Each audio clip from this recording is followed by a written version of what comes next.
Hello everybody, Backyard Bullion here. Welcome to another Precious Metal Ramble where we have down-to-earth discussions about all things precious and shiny. We're going to talk about sovereigns today, not just why I think they are one of the best coins for investing and even collecting here in the United Kingdom, but also how to test and check that you're not getting fakes. One of the coins in this pile of sovereigns is the non-genuine fake coin that I bought from a bullion dealer in London. That bullion dealer will still remain unnamed. You might hate me for that, and please do so down in the comment section. It just helps the YouTube algorithm. There are even, quite frankly, idiots saying that I've made the story up for clicks. Just get in the bin. It's so important to check for fakes, and it happens even from the biggest bullion dealers. I promise you, I am not making this story up. It's scary.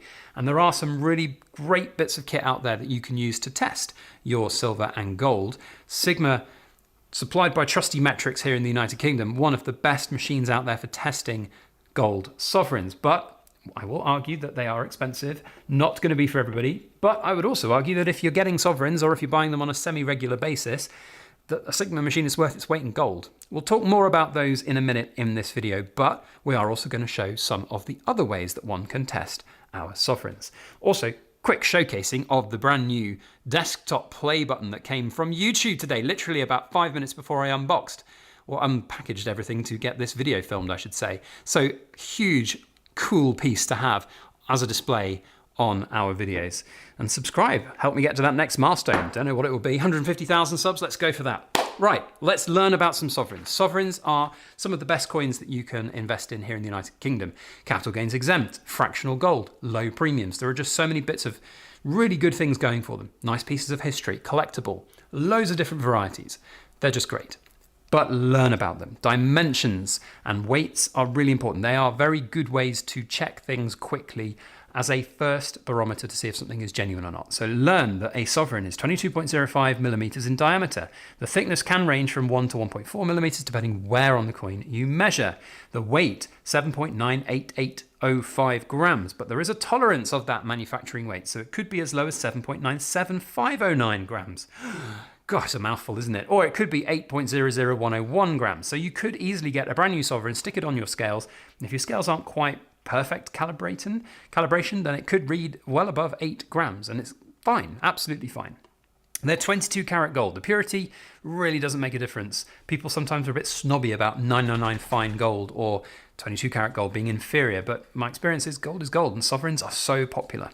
That works out to a 0.2354 ounce troy worth of gold weight.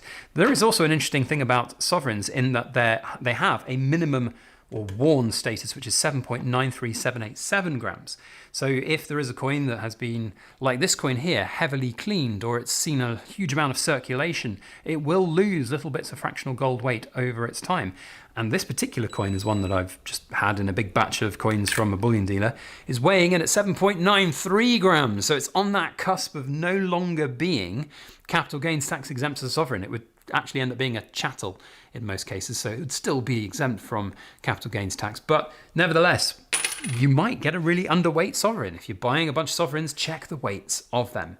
And the diameter, the dimension. So, oh, right, the fake. We haven't even told you which one. Have you spotted it yet? You can kind of understand why it's not impossible that the bullion dealer that is still to be remained unnamed missed this coin. Perhaps they got it in a batch and it's just blended in. But it is this coin here, the 1911. Looks okay from a distance, but when you get it up close, you can really see the difference in the rim, and just the strike and everything on it is different. And of course, on this side, there are all of these markings on it, which these are Arabic letterings for, I believe, 21 karat, and that's the jeweler's mark. So easy to spot. But this coin, if we just zero the scales, comes in on my nice scientific scales at 7.96 grams. So it's perfectly within that weight threshold that you would expect for a sovereign.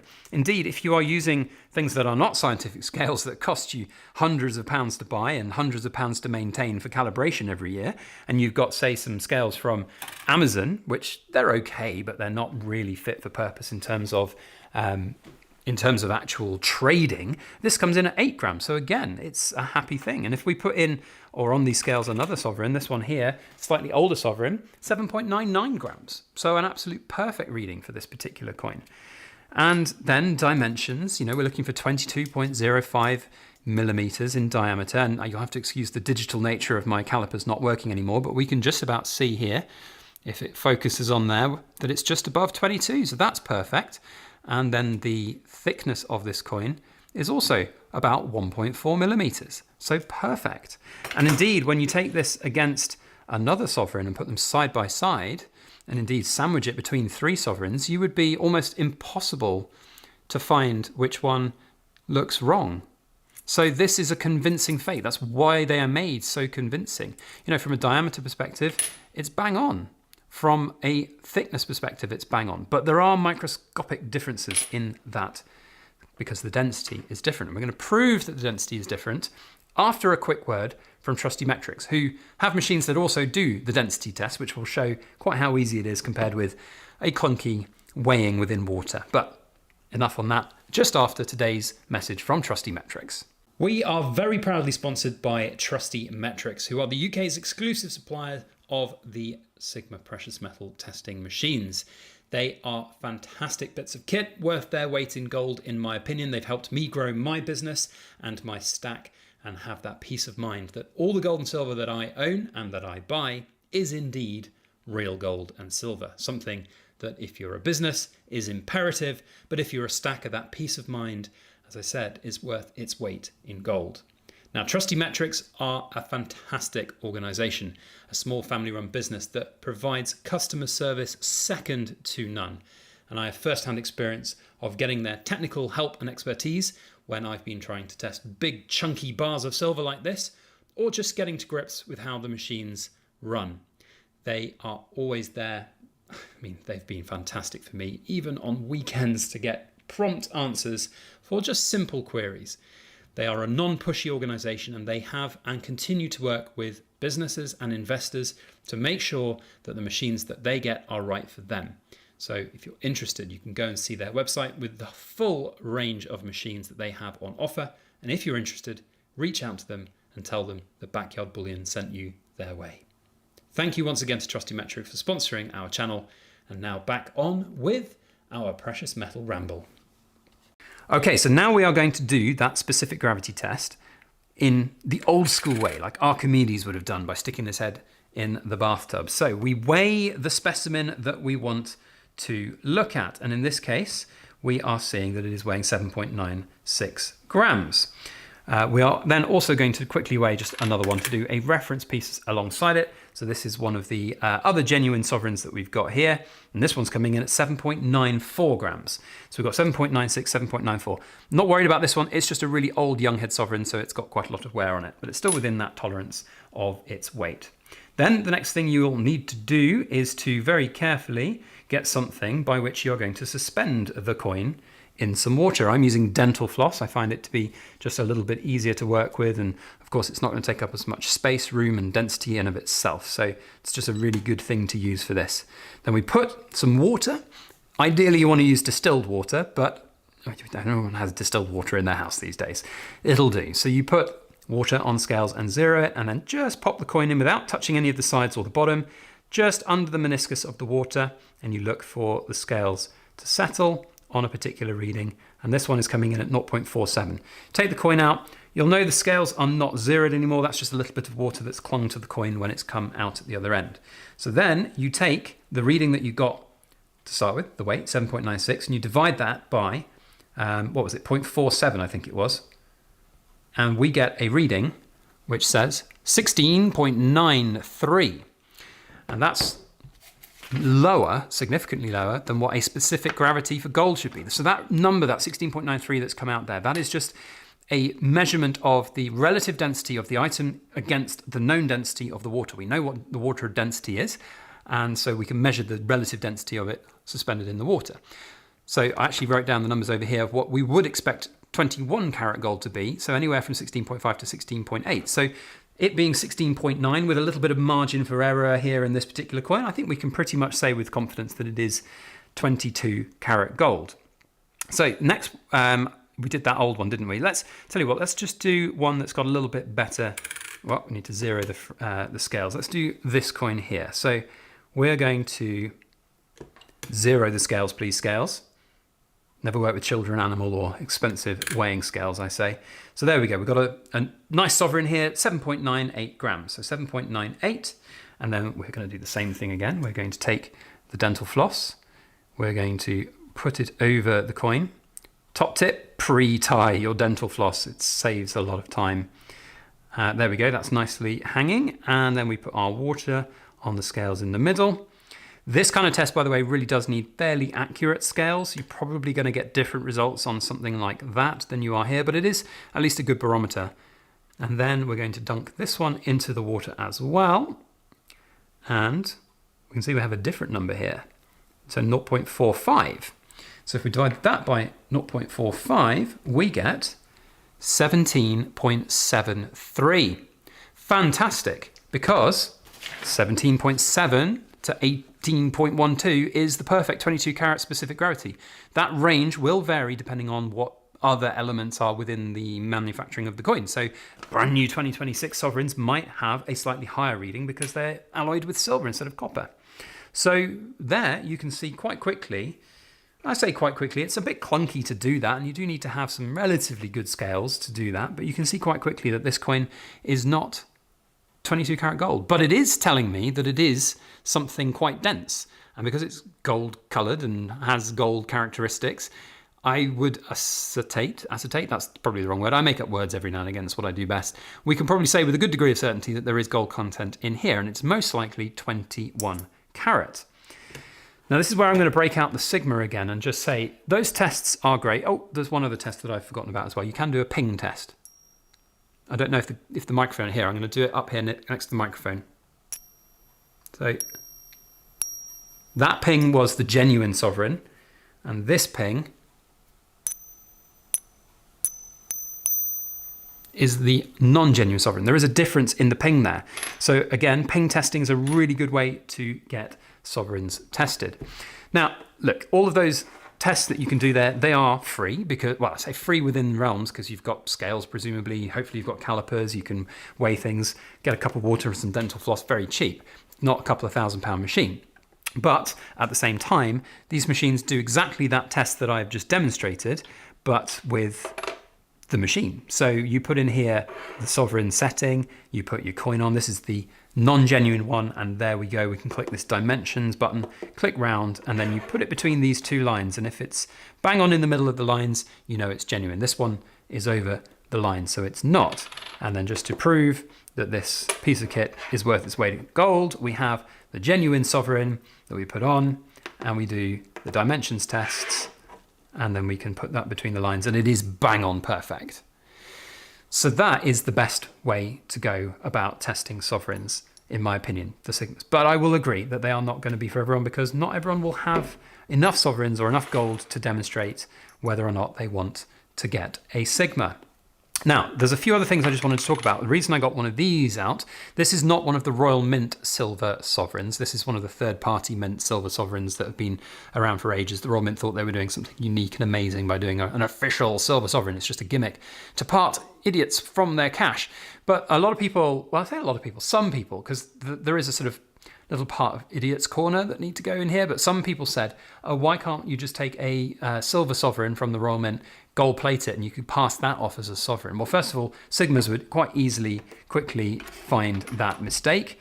If we just go back over here to the Sigma, we press the calibration button, we're doing obviously a test here for a sovereign. If it kicks in, there we go, sovereign, we put that on, and immediately you can see that is definitely not. And here we go, we're going to do the dimensions test. If this was a genuine 22 karat gold coin, it should be that dimension, and it's not. So clearly we know that's not going to work. So these, well, throwing it everywhere, these will pick up those with no problem. But another thing as well is that it's not ever going to be the same thickness. So the people who have been saying, oh, there's going to be loads of fakes out there because they're 8 grams and the same dimensions, that's physically impossible. Learn about sovereigns, learn about that density of gold, learn about gold generally. Pick up the gold, feel the gold. The other thing about sovereigns that I love so much is that they are just the cheapest premium bullion fractional coins that you could possibly get. And because they are parts of history, because they are 22 karat gold and designed to be held, to be spent as loose change, I mean, listen, we're in a realm of different world here if you're spending sovereigns as loose change in the Victorian era, but still the point remained that they were just sovereign coinage that were in circulation. So you can feel them, you can touch them. It's not a taboo. If you get nice brand new sovereigns, yeah, keep them nice and brand new. But if you've got old school bullion ones like this, learn about them, feel them, see how it feels in the hand, because you can tell the difference. Where's that fake one gone off to? You see, it's not that easy to spot it here in this batch. I'm actually genuinely struggling to find it off the top of my... Here we go, there it is. So I can feel a difference. It might sound a bit strange, but just the way that the high relief nature of the real sovereign will feel against my fingers, I can feel that difference. The rim, if you take your thumbnail and rub the thumbnail across the edge of it, that feels different to me. There is less striations or more striations. There's a difference there. Just the way it feels in the hand feels different. That ping noise, all of those things you will not find unless you actually get to grips with your gold, with your silver, and actually learn about it. And that's the biggest thing here. So, sovereigns. Should you stick to the modern ones? Because there are fewer fakes out there. That's the sort of other thing I wanted to touch on here. Personally, I still like the old ones. I like the old ones better for color. I think they're just more attractive, just generally a better coin. But brand new sovereigns can be a really good way to stop. Just notice this one here has got a really big rim on one side of it. It's probably not really coming off on camera that well, but anyway, sorry, I got distracted. I obviously have a high level of OCD, but hopefully this coin, you can see there, that high rim side on that one side of the coin. We go on to the other side and it ain't got a high rim, so that's an interesting one. Slight misstrike there from the Royal Mint. Well, there's a shock horror anyway. So 2017 sovereign, but new ones, they don't often have these Middle Eastern jewelry fakes. The obviously the brand new 2026 sovereign has all of these additional security features on them. Not all of them I agree with, because I don't think you really need them, but they are still really good coins. And the best thing about sovereigns is their CGT exempt status. So they are, in my opinion, still the king of coins for the United Kingdom, and for stacking fractional gold, they're just second to none. So I hope this video has been educational, of interest to you. You've learned something from it, how to test sovereigns, how to test gold coins. This method is not just applicable to sovereigns. You can do this across all different types of coins and purities of coins as well. So hopefully you've learned something from this. Let me know down in the comments section if you have, and if you've got any other methods by which you can test your sovereigns. Obviously magnets is another good one. If it was just a really cheap knockoff one, you could see whether it would be magnetic or not. I didn't include that in the general talk because A, I forgot, and B, it's just such an obvious thing. Now, the other thing I would say as well is get yourself a loop. Get yourself a really good loop that you can look at sovereigns nice and close under cameras. This one here has even got a little light function, so you can really see. I don't know whether the camera is going to really showcase it. There we go, you can a little bit. So you can really get to grips with what they're meant to look like, because the strike difference is really very different here. I keep losing this fake sovereign, which again is proof that it's quite a good fake. Is that the one? Yes, it is. So here again, you can I hope you can see the comparison in the striking difference there, that there really is quite a lot of dull nature to this field on the coin. And again on the other side, but just having a loop is really, really good. They're cheap as chips on Amazon. There's all those markings that we can see. Hopefully you can get a good idea of what that coin is all about. I wonder whether I can zoom in on a looped, zoomed in image, and we can get that like double magnified. There we go. There's the Arabic lettering on that particular coin. Pretty crazy, really. And then down there is the jeweler's mark. Almost looks like the Birmingham Assay Office anchor upside down, doesn't it? But most assuredly not the Birmingham Assay Office. So yeah, there we go. Okay, that is, I think, going to call it for the day. We're at like 18 minutes in a video. I really love sovereigns. I want to know if you love sovereigns too. I was going to say something, I just completely forgot it though. What I was going to address. So, to the absolute idiots that require a firm, permanent seat within Idiot's Corner, calling that I am making this up, that I bought a fake sovereign from a well-known bullion dealer in London, just grow up, will you? Because I don't have any need to make it up. I don't care about YouTube views. I have 100,000 subscribers. I've already made it on YouTube. I don't need to get views on YouTube anymore. I don't care if this video gets 100 views or 10,000 views. You know, if you're just going to be a silly troll on the internet, I'm just going to put you in Idiot's Corner and I will stand up to the bullies and the stupids and the trolls. So have fun and thank you for engaging in the in the bullshit. Yeah, in the bullshit, which helps with the YouTube algorithm. To the cool kids that just absolutely love it. If you see somebody who is in Idiot's Corner, do let me know, because I always have a little bit of fun with them before I put them in Idiot's Corner. Because one of the coolest things about YouTube is that you can hide people from commenting on your channel and they don't know it. So I tend to write something back that's like, oh, please tell me more about why you are worthy of a place in Idiot's Corner, and then hide from my channel. And then those people, they don't know they've been hidden, so they start writing a huge triad of all of their manuscripts of what they want to say about how stupid I am, and it's actually how stupid they are. So there we go. Cool kids, let's say those people in Idiot's Corner are well deserved. That's your Cool Kids Club phrase. We'll see you on the next video. Thanks all for watching. As always, make sure you like, share, comment, and subscribe for more.